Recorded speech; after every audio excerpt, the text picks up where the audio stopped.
Bem, vamos ao nosso segundo bloco. Pelo que nós vimos até agora, vamos fazer a revisão cautelosamente. Pelo que nós vimos até agora, você tem que saber diferenciar o texto dissertativo do texto opinativo e do texto informativo. Não foi isso? Acompanhe. Você tem que saber diferenciar o texto dissertativo do texto opinativo e do texto informativo. O que é que eu declarei no bloco anterior? Que o texto dissertativo vai trazer objetividade e vai trazer subjetividade. O texto informativo vai ter objetividade e vai ter subjetividade. Mas predomina quem? Predomina a objetividade. O texto opinativo, teremos também objetividade e subjetividade, mas predomina a subjetividade.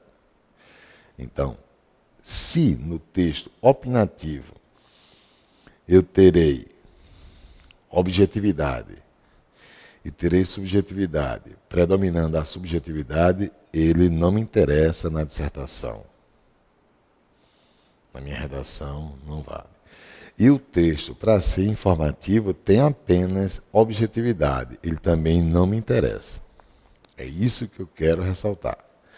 Então, se é para fazer uma dissertação, eu tenho que ter objetividade e subjetividade predominando a objetividade. Ponto número 1. Ponto número 2. Eu declarei para você o quê? Que existem dois tipos de dissertação. Existe a dissertação argumentativa, não foi isso? E existe a dissertação discursiva. Lembra? Então, ter todo cuidado, porque lá na prova pública ele vai dizer se quer uma redação argumentativa ou se quer uma discursiva. E aí, olha o que nós temos. Está vendo? A argumentativa vai trazer o quê? Vai trazer 3 fases. A discursiva vai trazer 4 fases. A discursiva acrescenta o quê? Acrescenta a contra-argumentação. Confira. Na argumentativa eu tenho introdução, argumentação e conclusão. Na discursiva eu tenho introdução, argumentação, contra-argumentação e conclusão. Então, essa relação entre argumentação e contra-argumentação é que gera discursividade. Não haverá discursividade sem que haja 2 vozes, sem que o texto alcance polifonia. Agora, se, pelo que eu estou vendo aqui, observe, se a dissertação traz objetividade e subjetividade, predominando a objetividade, nós temos que ver, e a proposta agora neste bloco, temos que ver como usar predominantemente a objetividade e não a subjetividade. Ok? Aí lembre, objetividade, o contexto é coletivo. Você expressa fatos. E também expressa informações institucionalizadas. Quando você lê a Constituição brasileira, você tem 100% de objetividade. Quando você lê determinada lei, quando você lê específica lei, você tem 100% de objetividade. Então lá você não tem um texto dissertativo.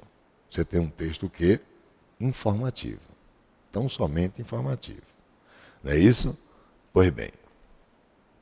No momento em que o concurso público diz para você, escreva sobre, e te dá, administração pública, ou tipos de gestão pública, ou licitação, ou elisão fiscal, ou evasão fiscal, enfim. Quando o concurso pede para você escrever sobre um item específico que você encontra num preceito legal, numa prescrição normativa, se você lembrar do que você estudou e transferir para a sua redação, você não está escrevendo uma dissertação. Porque a dissertação teria que ter objetividade e subjetividade predominando a objetividade. Você estaria trazendo apenas objetividade. É muito importante ter isso na cabeça. Se o seu texto só trouxer objetividade, seu texto será informativo e não dissertativo. Então, quando é que eu entro com a subjetividade? Essa é a proposta neste bloco. Vamos ver o primeiro texto? Texto 1. As condições em que vivem os presos em nossos cárceres superlotados deveriam assustar todos os que planejam se tornar delinquentes. Mas a criminalidade só vem aumentando, causando medo e perplexidade da população. Essa é a enunciação inicial ou introdução. Começa aqui o desenvolvimento. Muitas vozes têm se levantado em favor do endurecimento das penas, da manutenção ou ampliação da lei dos crimes hediondos, da defesa da sociedade contra o crime, enfim, do que se convencionou chamar doutrina da lei e da ordem, apostando em tais caminhos como forma de dissuadir novas práticas criminosas. Geralmente, valem-se de argumentos retóricos e emocionais, raramente escorados em dados de realidade ou em estudos que apontem ser esse o melhor caminho a seguir. Veja que eu grifei o termo muitas vozes. Muitas vozes é o agente da ação de se levantar em favor do endurecimento das penas. Então você já vê aqui um contexto o quê? Um contexto coletivo. Se existe um contexto coletivo, você já está se ausentando do texto. Lembra? Contexto coletivo é a objetividade. A objetividade é o autor, ou seja, você é o autor ausente do texto. E você já começa o desenvolvimento primando pelo que o tipo de texto exige de você, que é a sua ausência.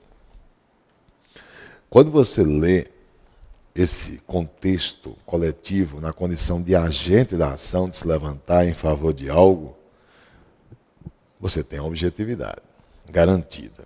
Muito bem. Geralmente valem-se, quem que se vale de argumentos retóricos?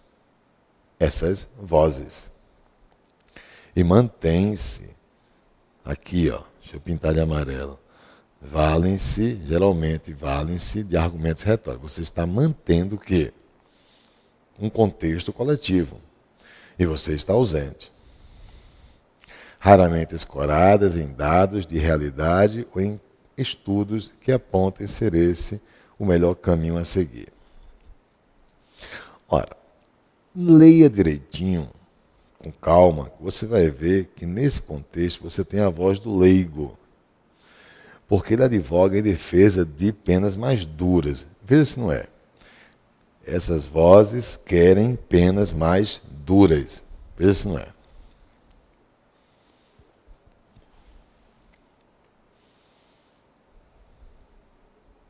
Ok? Pois bem.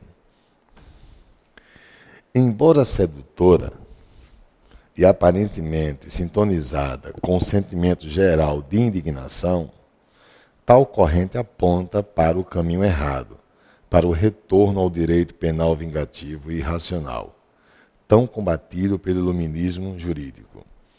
Veja, aqui você tem subjetividade. Nós veremos que existem 3 classes gramaticais ricas em subjetividade: o adjetivo, o advérbio e conjunções.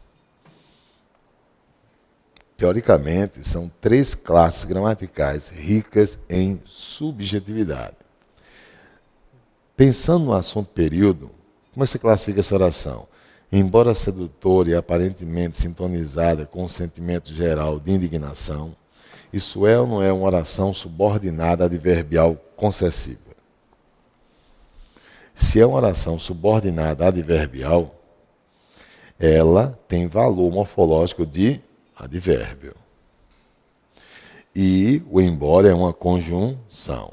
Poxa, é aí que o autor está entrando no texto. Ok?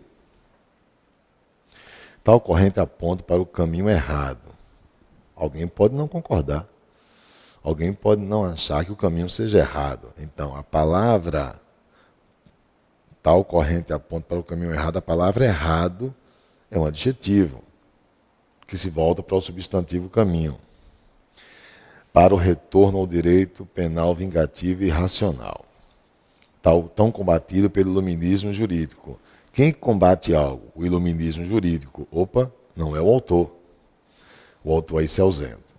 Então você tem traços de subjetividade, mas pelo que está escrito antes, tudo isso aqui é um parágrafo só. Essa parte com essa aqui. É um único parágrafo no texto. É o desenvolvimento 1. Predominou o quê? Predominou a objetividade. Então, se predominou a objetividade, ele está garantindo o que o texto exige em sua configuração. Agora vai surgir no texto aí um desenvolvimento 2. E agora eu não tenho mais a voz dos leigos, eu tenho a voz de especialistas. Na quarta linha, veja que eu grifei renomados juristas. Veja só, o coro dessas vozes aumenta exatamente quando o governo acaba de encaminhar ao Congresso o anteprojeto do Código Penal elaborado por renomados juristas. Isso é um fato. Veja, está sendo encaminhado ao Congresso Nacional um anteprojeto do Código Penal. Isso é um fato. Então, o autor desse texto garante o quê? Expressão de fatos é garantir a objetividade. Ok? O coro dessas vozes é a voz dos leigos. Aumenta exatamente quando o governo acaba de encaminhar ao Congresso o anteprojeto do Código Penal, elaborado por renomados juristas, com participação da sociedade organizada, com o objetivo de racionalizar as penas. Aqui, enquanto os leigos querem penas mais duras, os renomados juristas querem racionalização das penas. Veja. Reservando a privação da liberdade somente aos que cometerem crimes mais graves e, mesmo para esses, tendo sempre em vista mecanismos de reintegração social. Enquanto lá querem penas mais duras, aqui querem a reintegração social. Quer dizer, o texto está propondo já o quê? Uma estrutura sistêmica. Olha o que eu estou dizendo, uma estrutura sistêmica. O texto, a comissão ao dar um tema, o texto deve trazer uma estrutura sistêmica. Veja, a expressão de fatos, encaminhar ao Senado um anteprojeto é um fato que vai se opor à população anterior no texto. Existem duas populações nesse texto. A população constituída por leigos que querem penas mais duras e, no desenvolvimento 2, uma população constituída por especialistas, que são os renomados juristas, que não querem penas mais duras, mas querem a racionalização das penas. Querem e estão preocupados com a reintegração social. Veja que você tem dois mundos que se opõem. E o texto vai garantindo o quê? Uma estrutura sistêmica e vai ganhando autonomia. Então, nós temos que ver como aplicar, e a proposta do curso também é essa, como aplicar estruturas sistêmicas dando ao texto autonomia. Está vendo o exemplo? Vamos continuar. Destaca-se o emprego das penas alternativas. Isso já é o desenvolvimento da proposta dos renomados juristas. Destaca-se o emprego das penas alternativas. Penas alternativas não me levariam a penas mais duras, e sim reintegração, né? Racionalização das penas e reintegração do delinquente, ó, com a prestação de serviço à comunidade, ok? A compensação por danos causados, a restrição de direitos, ok? E aí vem a conclusão do texto. Contra a ideia de que o bandido é um facínora que optou por atacar a sociedade, prevalece a noção de que são as vergonhosas condições sociais e econômicas do Brasil que geram a criminalidade. Enquanto essas não mudarem, não há mágica. Os crimes vão continuar aumentando a despeito do maior rigor nas penas ou da multiplicação de presídios. Se você retomar o texto, você vai ver indiscutivelmente que existem no texto duas unidades temáticas, duas ideias, dois tópicos. Tópico número 1.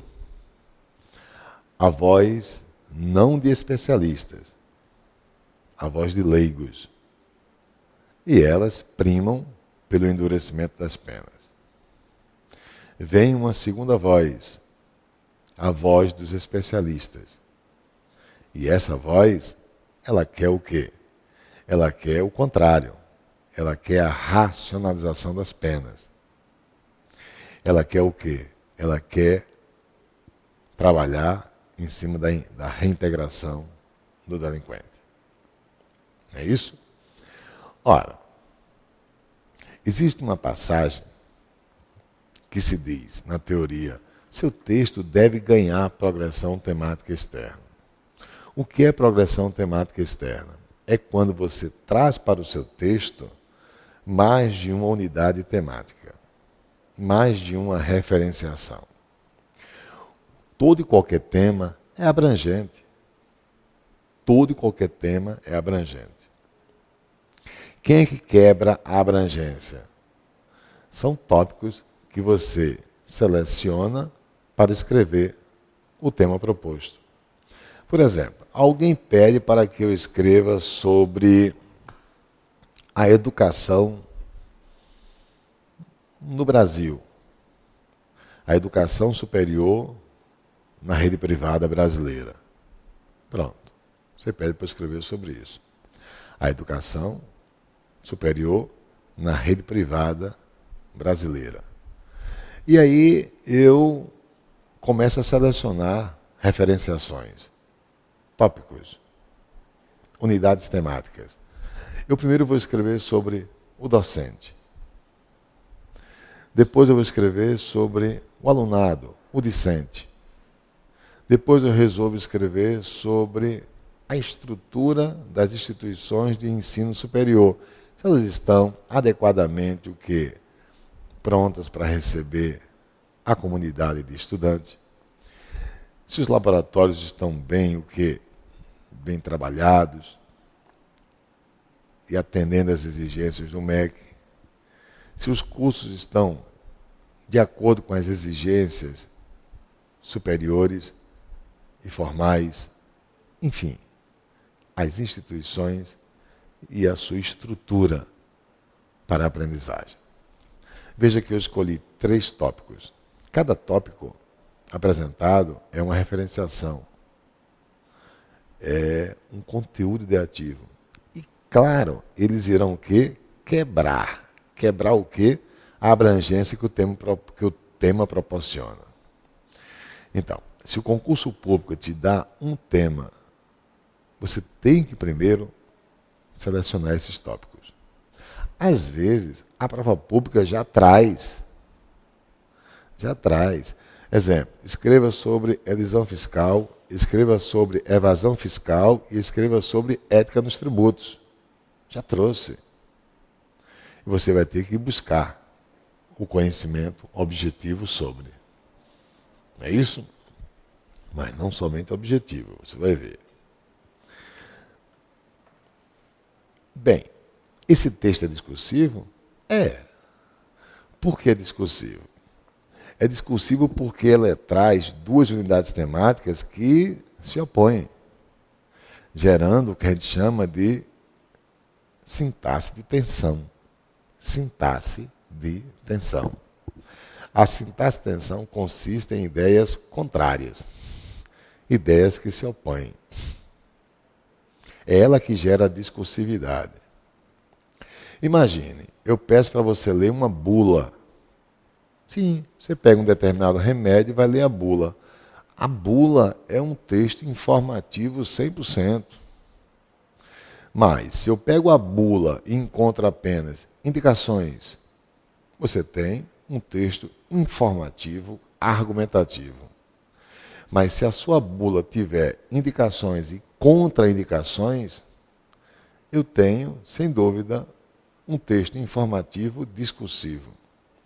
A discursividade tem que gerar o quê? A presença de mais de uma voz. E, claro, quando eu comparo essas vozes, eu percebo que elas se opõem. Por isso que, nesse texto, permita-me voltar, você encontra esse articulador na introdução. Esse mas já antecipa que o desenvolvimento vai trazer o quê?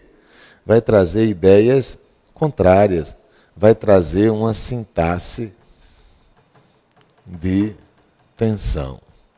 Então, para dar materialidade à nossa produção de texto, já fique ciente no segundo bloco do curso, da primeira aula, que se a introdução ou a enunciação inicial é a antecipação do que você vai encontrar no desenvolvimento, então quando a prova pública pedir a você um texto discursivo, você tem que usar esse articulador que eu sinalizo em amarelo aí, tá vendo? Você tem que trazê-lo já na sua enunciação inicial. Você vai trazer duas afirmações na sua enunciação inicial que se oponham. Que se oponham. E, preferivelmente, permita-me o termo, você tem que trazer duas afirmações que se oponham, mas que sejam objetivas. Quanto mais objetividade, mais oportuno para você na composição textual. Esse articulador que antecipa a produção de um texto discursivo, é ele que vai ser o teu articulador macro, maior. Ok? Que é o que a gente vai ver como articulador enunciativo da unidade do texto. Então, quer escrever sobre um tema proposto, quando a comissão já te dá o quê? Já te dá os itens. Se pedir a discursividade, eu tenho que ver onde é que está o ponto de oposição entre as referenciações apresentadas. Sempre terá. Veja nesse texto uma coisa interessante. Quando ele joga na introdução esse mais, ele está antecipando que existirão dois itens no desenvolvimento e que a relação entre eles é de oposição. Isso já foi antecipado através desse conector. E realmente, aqui é a voz de quem? Dos leigos, lembra? A voz dos leigos. Ele começa a trazer a ideia de pessoas que querem o endurecimento das penas. Não é isso? Pois bem, aqui é o final do primeiro parágrafo do desenvolvimento.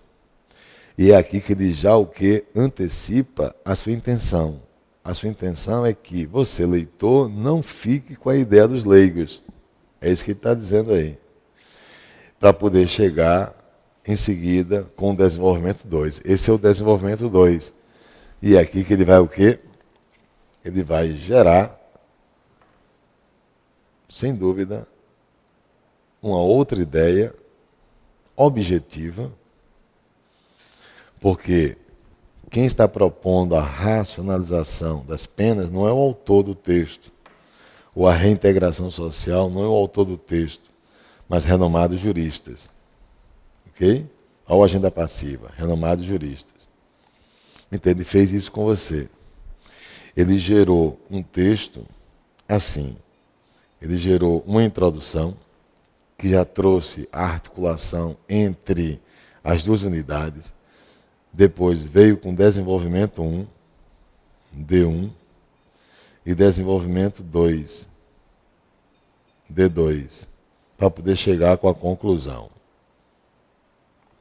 Só que, veja que, no finalzinho do desenvolvimento 1, ele já trouxe isso aqui, ó. Isso aqui, ó, que está na tela.